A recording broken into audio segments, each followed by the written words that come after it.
Good day, fans and viewers. Welcome into weekend edition of the Late Go podcast. Before I continue, I would like to apologize for the delay in releasing the last episode. They were as a result of technical difficulties that we had in the course of recording, and I can assure you that we have worked on them and we hope to serve you better going forward. For our subscribers, I say thank you. We've received your feedbacks, we've worked on them, and I can assure you that this episode is going to be much more interesting. With me today, I have two of my brothers, Inka and Ahmed. Ahmed, sorry for the loss. Today, I am repping Nigeria. You can see my jersey.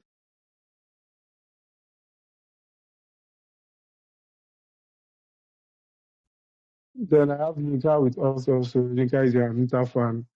Yinka, please say hi to the house before we commence. Hi everyone. I'm glad to be here again. I hope we're going to have some fun today. So I can't wait to get going.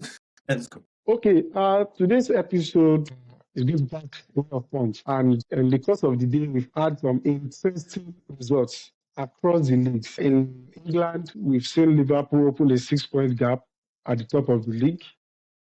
The game at Brentford was a difficult one for those that followed that match.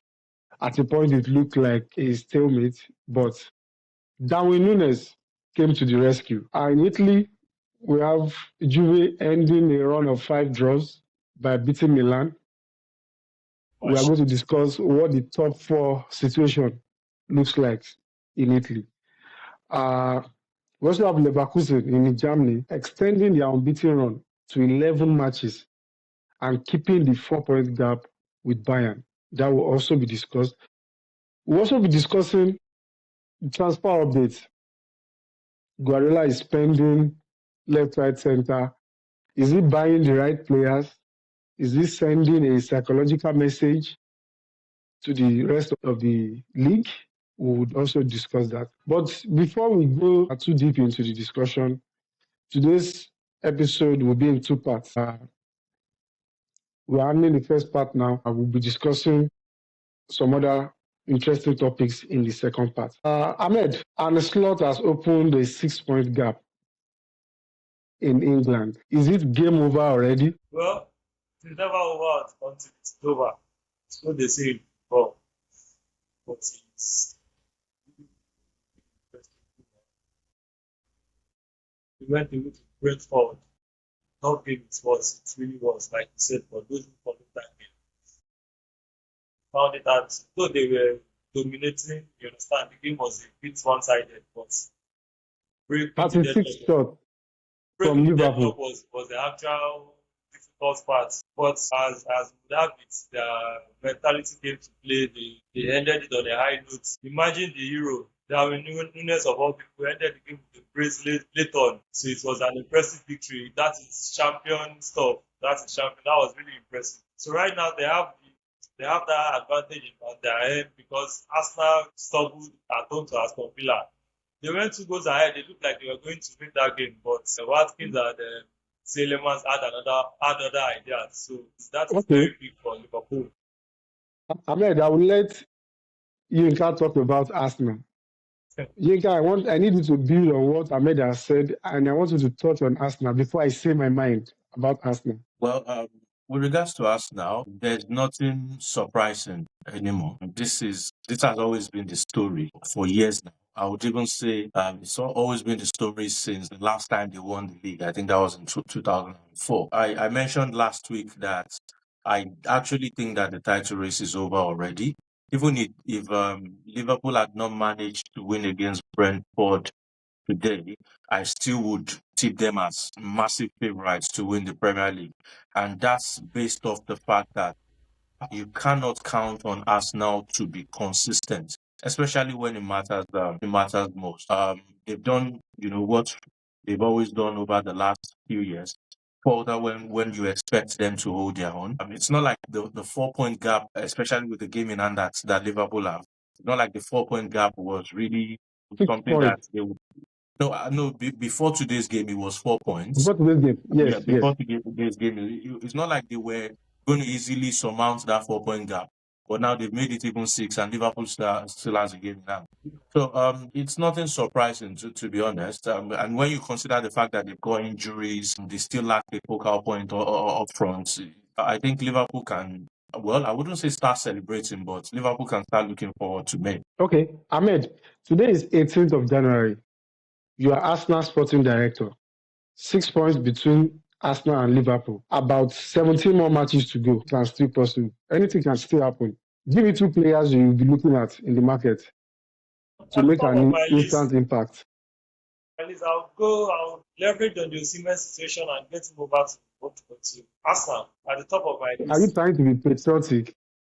It is not about patriotism, it is getting what people that can deliver. Arsenal has gone over the years with going into every season with strikers that can change things in your favor when things are going tough. You have the likes of Newcastle who are not as top as Arsenal is, but they have dependable attackers in Isak. Arsenal missed that opportunity when this ex-Brentford striker who is now in sorry, I've forgotten his name. They had someone like that who they, God bless you. They have someone like that who Ivan Toney. have gone all in for. Those are high caliber strikers that will stand up and get counted when things get tough. So right now, Osimhen is in Galatasaray. We all know that it's temporary fix, and he's not looking to Napoli. You can leverage on that situation and get him over to Arsenal. If not him, there is also Alexander Isak in Newcastle, but you know that is a more difficult task to do. So that is why I recently said Osimhen, because he is more possible and there is every chance you can get him over. Aside that, Any other there is player? I would say Zubimendi. Get him over from Real Sociedad. You understand? Toughen up the team. Those new signings can bring in new mentality, new morale that would actually help them see through the season.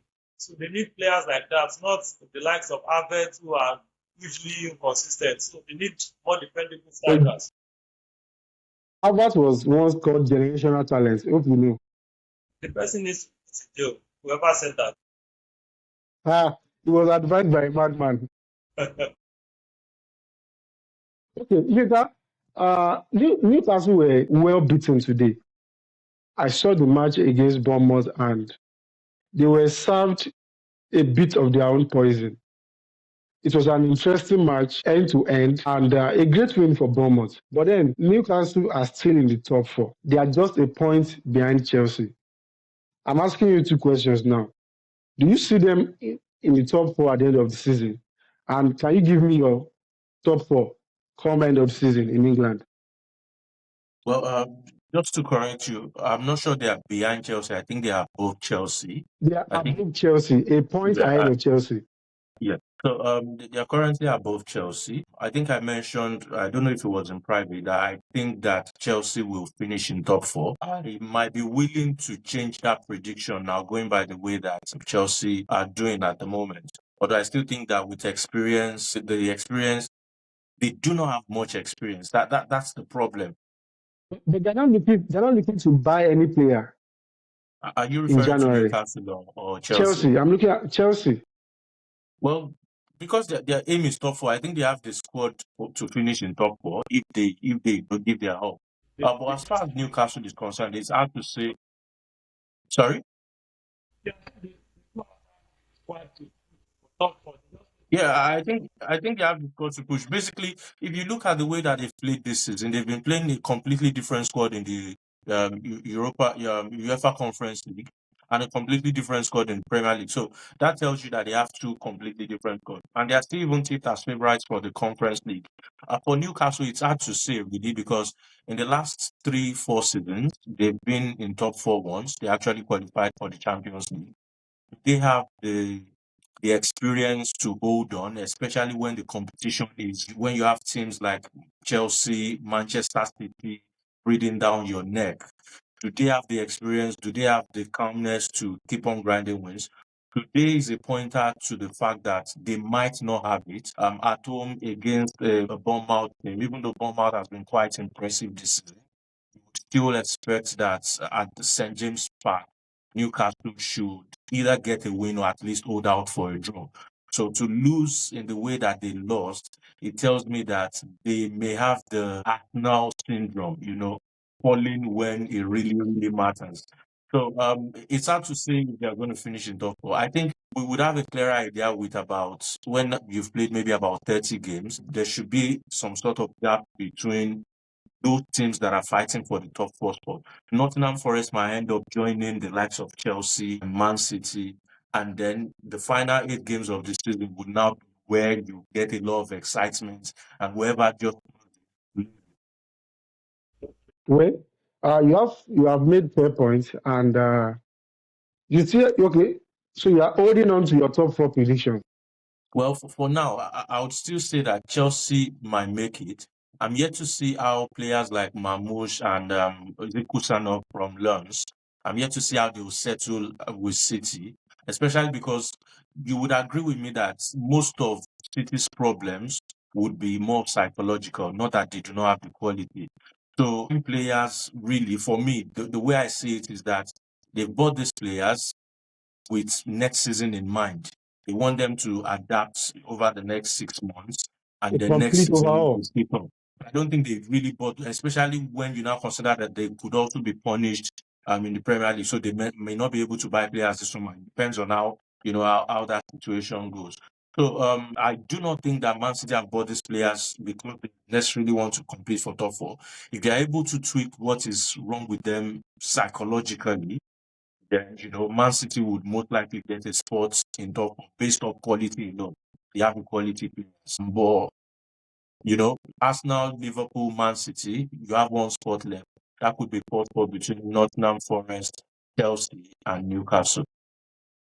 Okay. Someone might ask, Villa can sleep When there. we move to the when we move to the Serie A section, I want us to discuss the importance of the fifth position. Napoli just got. Napoli is now leading. Napoli is now leading 3-2. That match is going on live now, and we are keeping tabs on that. Napoli is leading 3-2. Barca is still playing 1-1. We don't know what we. I'm really surprised. Getafe has been good in that match so far. It's a match Always I'm find never the job following, for but you to make that performance. Napoli is currently leading. That is not so good news for Inter, but we understand. Anyways, when we talk about Syria, I want us to discuss about the importance of the fifth Champions League spot that might go either way, either to Italy or England or Germany in all of these calculations. Because the way I see it, we would have some big teams jostling for that fifth position, and the performance in the Champions League will play a key role. William Saliba is injured. He's out for a very long time. Hopefully, prognosis says something else. Do you see that affecting Arsenal season significantly?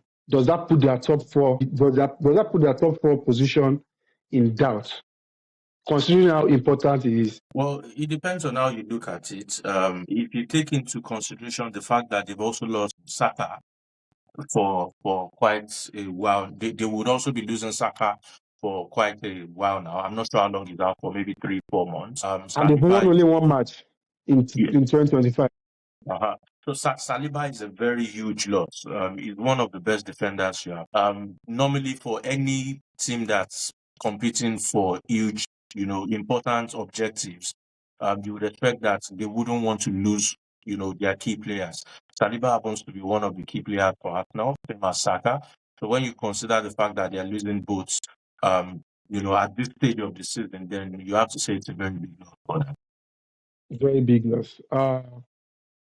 Finally, on EPL, It must also be said that it's not confirmed how long they'll be losing Saliba. I think yes, Arteta mentioned that we have to wait till tomorrow to know for sure what's going to happen.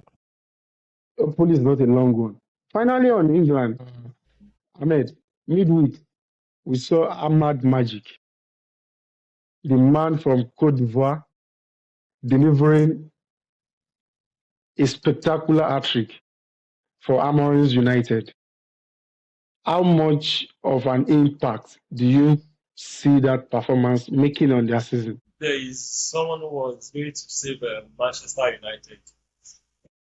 Ahmed is definitely one of those names you mentioned.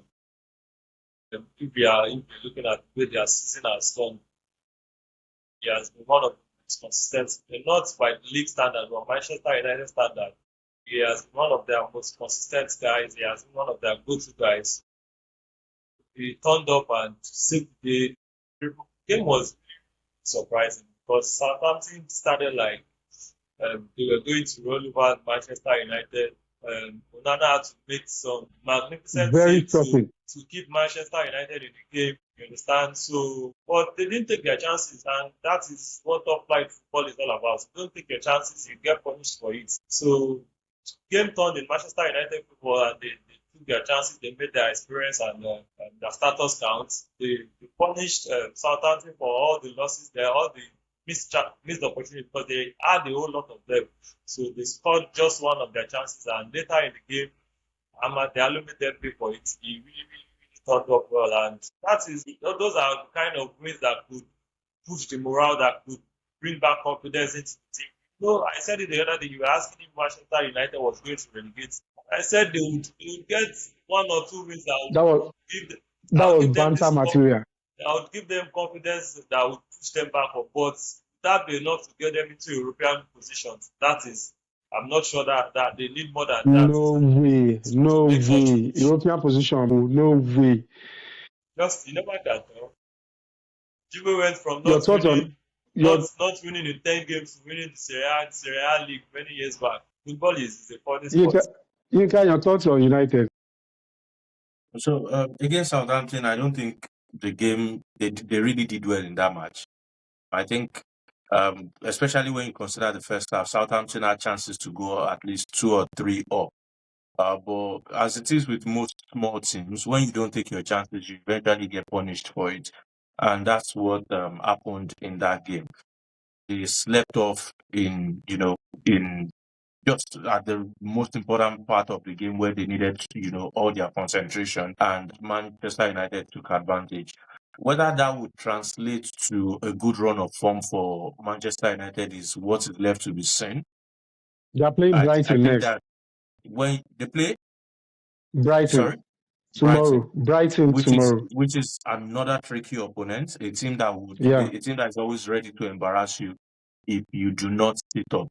So it's difficult to say for now if United are back. I think that was their first win in, say, 3, 4 games in the Premier League, if I'm not mistaken.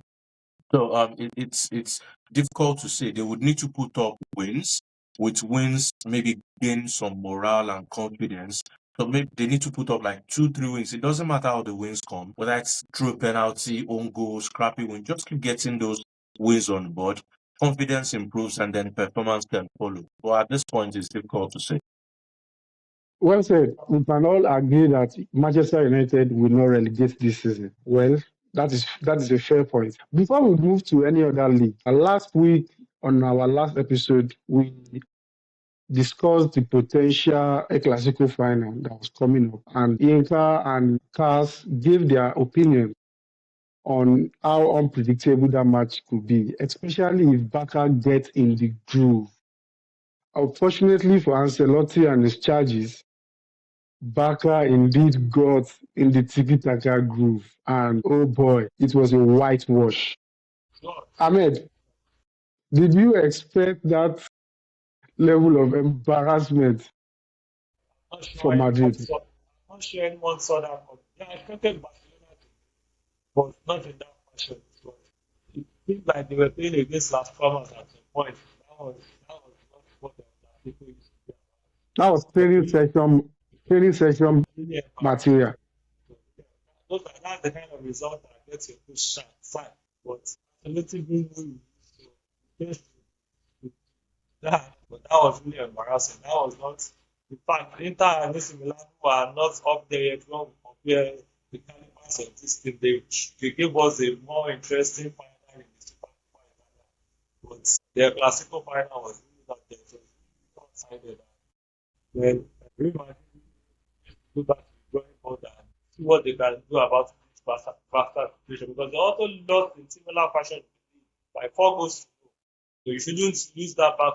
When you're not AC Milan against Inter, Shouldn't And lose I in that think manner it back goes to back. beyond Barca. It goes beyond what they displayed against Barca. Madrid have been the team has been unbalanced for a while now. And even in the next match against Celta, which was supposed to be the revenge match, they drew the match in full time. They lost a 2-goal lead. Fortunately, they ended up winning the match in extra time 5-2. But you can sense that The a team lack is of quite cohesion unbalanced. in the Yes, since the team. start of the season, they have this Mbappe Vinicius problem. Because Ancelotti is trying to fit everybody into the system, so it has made that team lose some sort of balance. The defensive balance is not there. They are always almost exposed. So I think that is what they are paying for. Yinka, what do you think?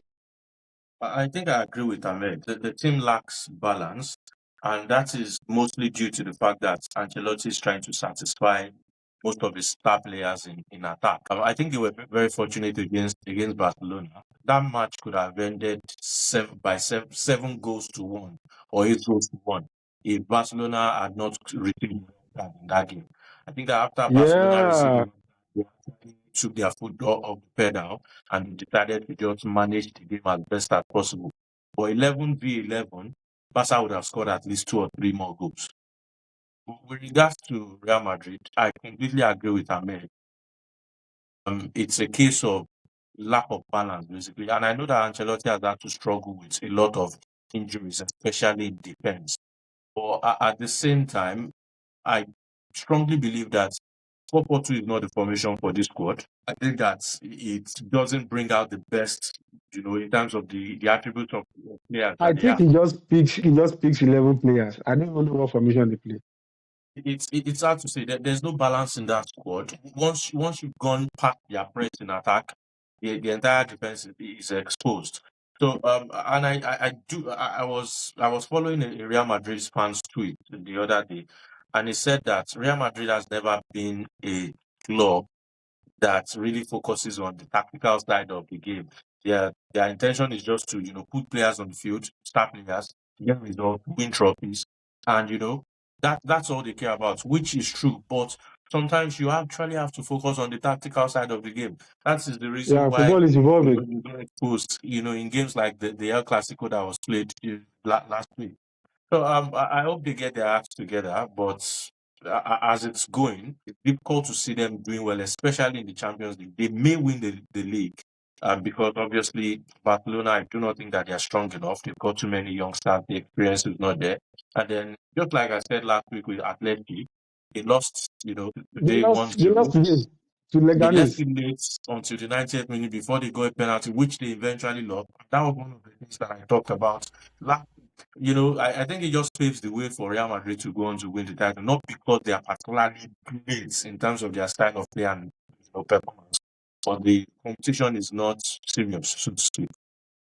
I don't know who Madrid plays. I can't remember who Madrid plays tomorrow. But a win for Madrid puts them 2 points ahead of Atletico Madrid, and that puts them about 7 points ahead of Barca. If Barca finishes the game today at 1, that is, They play Las Palmas tomorrow they're playing Las Palmas away or at home? at the bench. At home. So at the very least, we expect a win.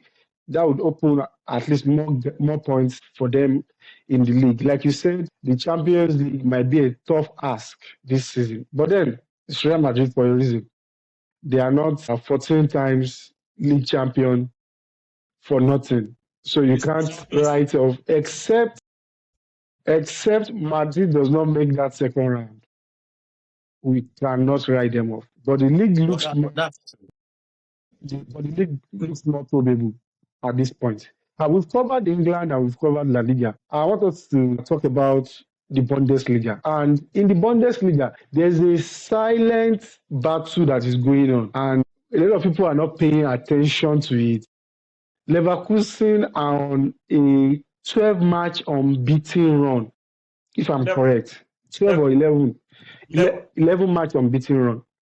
And they are 4 points behind Bayern. Now, the significance of that point difference is in the fact that Leverkusen and Bayern face off in March day 22. That is 4 weeks from now. What impacts do you think the result of that match can have? And where do you see the results of that match tilting to? I think that for Xabi Alonso, Bayer Leverkusen manager, the plan is obviously to ensure that the gap does not go, higher than 4 points until that game. If you go into that game with a 4 points gap to Bayern, you can then play for your chances against Bayern and maybe cut that lead to 1 point or possibly leave it at 4 points at the worst case scenario and then hope to put pressure. But personally, I think that Xabi Alonso will be playing hoping that Bayern obviously drop points. But even if they do not drop points, the plan would be to keep winning, make sure it's 4 points until that match day 22, and then play for your chances. They're obviously no strangers to beating Bayern. They've beaten Bayern, I think, maybe about Yes, twice or they've three beaten times in the Bayern this last. season. So They've beaten they've Bayern beaten already this Bayern quite season. quite a few times over the last 2 seasons. They would obviously know that, okay, there's a lot to play for, and they will try to get the win. With 1 point gap, and considering the fact that company is not so experienced, anything can happen if there's a 1 point gap between Bayern Munich and Bayer Leverkusen. So I think it's one to keep an eye on, but obviously there are still 3 games before then, and no one would want to mess up before then. Both teams continue their run of form, leading up to that game. That game might just be the game that would be the, for lack of a better word, indoor moment for both teams, for any of the teams this season if they end up winning the league. Okay, Ahmed, let me put you on the spot. You see that Leverkusen squad.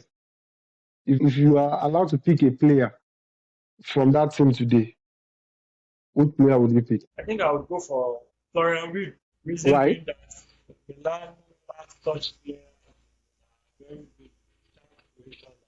No, you can see how we struggled earlier today against Juventus. The game was a total high, so there was really nothing to write home about. So whenever Leon is not on his A game, there's faulty with creating quality chances. So Florian Wirtz is someone who is very good as far as chance creation is concerned. He moves a lot. He's very funny, you understand. So it's someone I would really like on our side. We lack such players Yinka, of such calibers. say this man. Who no like better team? Thank you. Podium. Even now. Okay, that's a nice one, Ahmed. Leverkusen, they are doing well. A lot of good players in that squad. Alonso is leaving his We imprint were on a lot of relatively players. unknown before Xabi Alonso. That's the funniest part. Granit Xhaka Yeah, was thrown away from Arsenal as someone who is almost dead and buried. But you understand, he's now revitalized and he's new Abon, you and can he's doing great for them. you can feel the Alonso imprint on those players, and it's a very good one. Considering the fact that we have a dying breed of quality coaches, I will get to that later in the second segment of this podcast. So let's go straight to Italian Serie A, and I won't miss words with you. Milan are currently 8th, are 6 points behind. That's music to my ears. I know it's music to your ears, but you still discuss. You still tell us what you feel. Milan are currently 8th, 6 points behind Juventus, although with a game in hand. Unfortunately, the game in hand is against high-flying Bologna. So I won't even consider the game in hand for now. In your own opinion, what is wrong with Milan this season? That's a very difficult question. People that know me know that I've always felt that off the pitch, Milan has big problems on the managerial level. I think that on the managerial level, there's a lot of inexperience. There's no hierarchy per se in terms of who does what and what should be done by who. But that's by the way. I think that the biggest problem on the field is that there wasn't enough planning. There wasn't proper planning for this season. Sometimes I look at the Milan squad and I think, oh, there are quite a number of quality players in this team. Maybe not all of them, but you would find, players like Liao, players like Reinders, Yusuf Fofana. You'd be able to pick a number of good players. But then you look at the other side of the team, and there are some very really bad players, Very and you'd funny wonder players. how those players were scouted. Last season, one of the problems that Milan Wonderful. had was at right back. Well, I was just going to get to that. One of the problems that they had was at right back. It was comical to think that Milan's captain last season was Davide Calabria. One of I do not want to slander or really talk bad because obviously I'm not a professional player. This guy is more hard. But when you compare the level that you'd expect players at Milan to be, Davide Calabria just does not meet that standard. And then Milan At went all. into the market to get an upgrade on him. And then after they looked around the market, they actually got a player that you would consider possibly even worse than Davide Calabria, or maybe even on the same level. Because I do not see how you've upgraded from Davide Calabria to Emerson Royal. Another thing is that there is no quality in depth in midfield. I think that they've worked Yusuf Fofana and Reinders too much. Just like that, even though they are your starters, need some sort of quality to alternate with them. I know that Benassa used to have quality, but at this point, you do not know what to get from him because he's been out twice with It's all long-term over. It's all injuries. over. So they do not have that, that depth in midfield. It's one thing to have numbers because obviously when you say depth, people point to Musa, point to Benacer, point to Loftus-Cheek. You have numbers, you have depth, but you have quality in that depth. So I think that is where Milan has another problem. Coaches know that the depth that they have in midfield, isn't quite up to par. So they are forced to keep using these same players over and over and over again. And then, players are humans now. Eventually, those players get knackered and then they turn out. I was looking at Fofana today. I saw his stats. I think he dropped a 5 point something. I do not like to pay He was attention to stats tired. too much. Sorry to cut He you was short. tired. Sorry to cut you short. Yeah, in fact, Conceição was forced to acknowledge what you just saying. He had to compare the squad with what Juve had. And he mentioned that can we compare what Juve brought from their bench today to what he had to make do with in the second half. That is to tell you the quality in depth was really bad. We had to rely on Ahmed, calm down. Calm We down. had to rely on Ahmed, calm down. It's Jimenez not from you the that beat you Kujiro today team. now. That's nothing to write home about for a team as high as Milan. Oh God of that. But Okay. the problem is not even solvable in this transfer window. Just like I was telling you all know Jeff, I was telling Jeff earlier, because he was of the opinion that Conceição should call out management and demand for players in this January.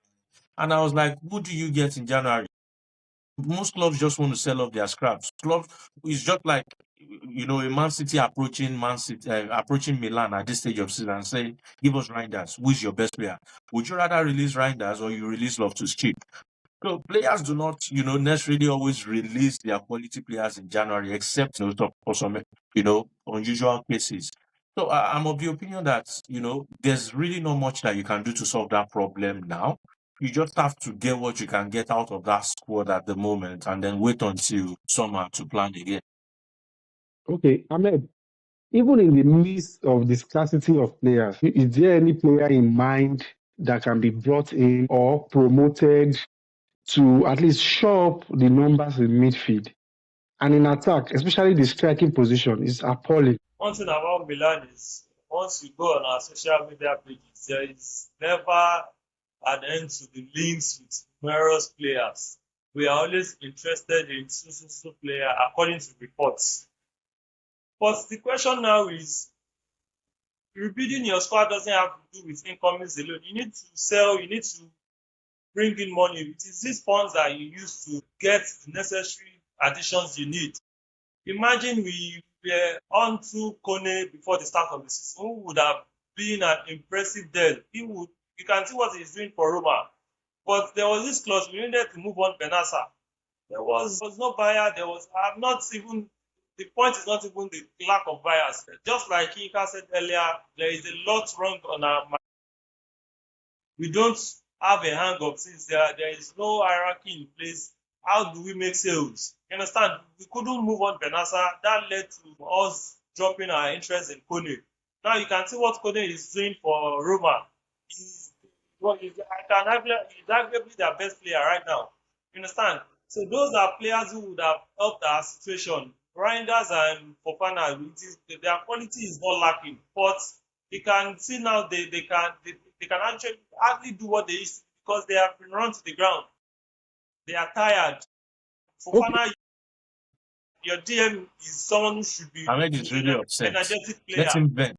But you can see Fofana, you can hardly run to anymore. We even tried to keep up with Juve in the first half. The second half was an eyesore. There was nothing to see. I stopped watching us at the 60 minutes mark. Ahmed, Forza Nigeria.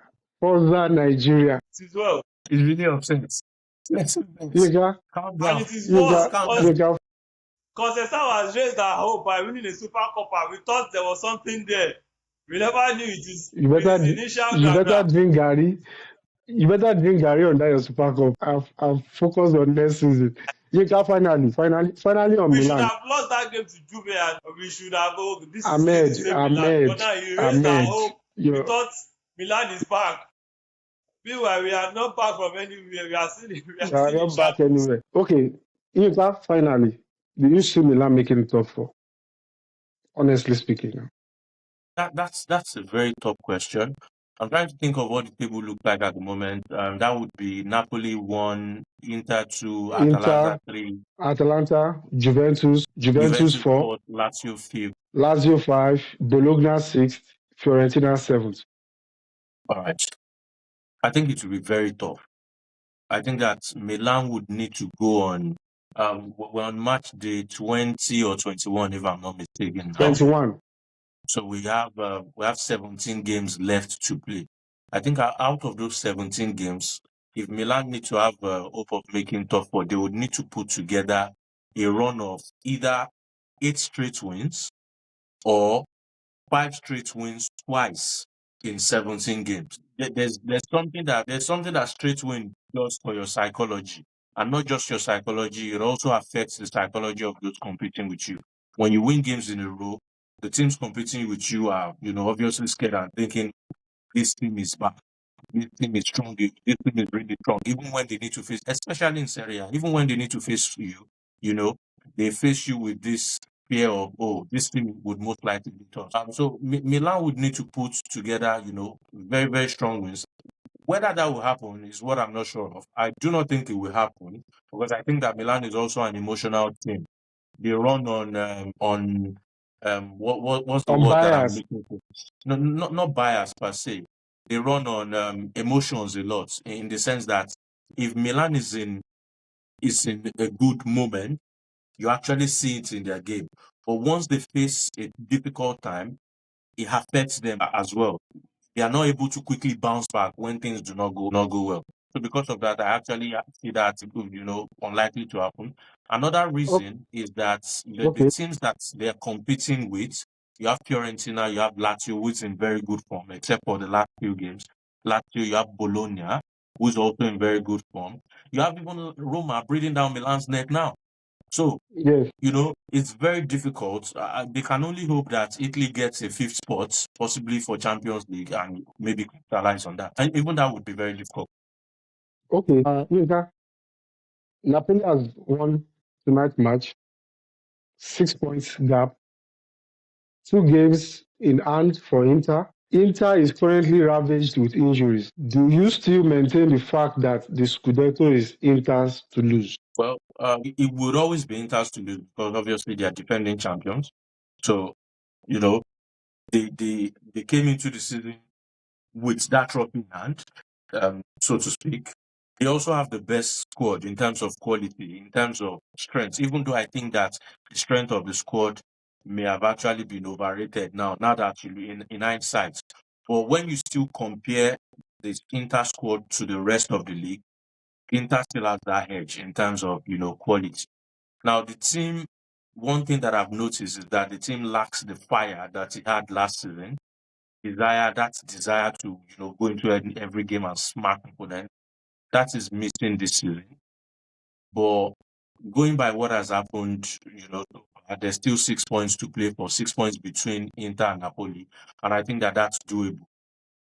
Napoli, on the other hand, have the advantage of playing once a week. They're actually out of all competitions that they can actually compete for, except for the Serie A. Exactly, and you have a league specialists like Conte, who feeds on things like this. I still believe that it's Inter's to lose, but a lot would have to do with Inter, having that strong desire, regardless of the injuries. I think that Inter's next few games are winnable games. Napoli actually has the top run of the match. Did not expect them to win tonight, but they did. So that's something to worry about. But they have the top run of games until the middle of February. Whatever happens between now and the middle of February, I believe would have a strong say in where the title ends up. So if Napoli is able to hold their own until the middle of February, they might actually go to win it. Okay, Ahmed, in 2 sentences, just 2 sentences, Atalanta, pretenders or contenders? They are pretenders. I think, I said they are pretenders. They have not been as consistent as Inter and Napoli as much as far as I'm concerned. So they are pretenders. do you agree?